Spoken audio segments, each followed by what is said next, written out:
Welcome to the Muscle Repair Shop. Today I want to show you how to give yourself a great foot massage or how to give someone else a great foot massage. Either way, you're going to love it. So let's get started with this foot massage. Now the first thing I do when I'm at home is I sit and I cross my leg this way. If you're on a sofa, you could do your leg this way. And what I'm doing is I'm working on the arch of my foot here. And so I'll bring my foot over so you can see what I'm doing. But I'm using the pads of my thumb. I'm not digging in this way. And I'm not trying to run around. And a lot of times when people try to massage their foot, they want to do this kind of thing. That's really not that effective. So what we want to do is take the pads of our thumb, press in each spot on our arch. And there'll be certain spots that will be painful and other spots that will not be.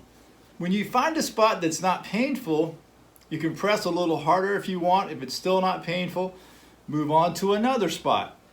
Now, when you hit a spot that is painful, don't press so hard that you cannot breathe, but press hard enough that you can still breathe but still feel it. And so as you feel it, now what you want to do is breathe out and allow this to just let go.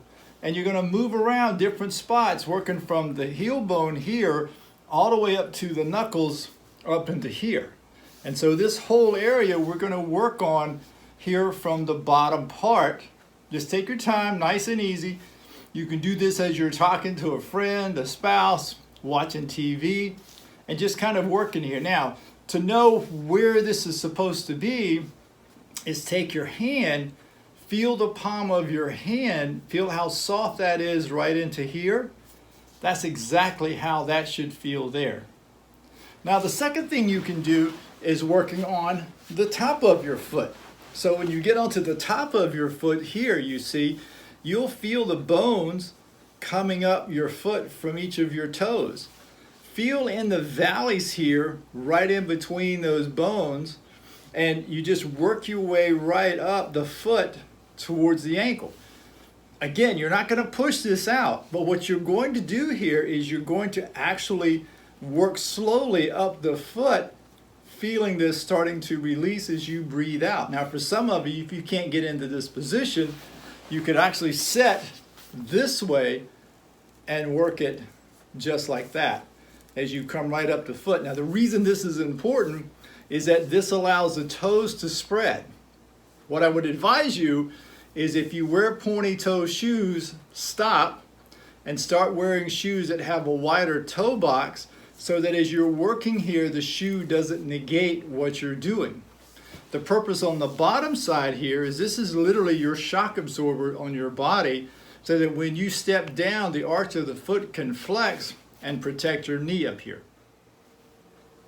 So the beauty of all of this is that as you do that each night, and you'll do both feet obviously because you walk on both feet, but as you do that, your feet will begin to get softer, and what you'll realize is that you can walk more barefoot on harder surfaces without the aches and pains that most people feel. On top of that, by working on the top of your foot, getting the toes to spread out, now what happens is that your balance should improve.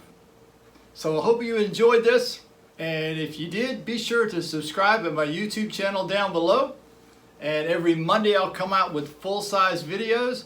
Look forward to talking to you.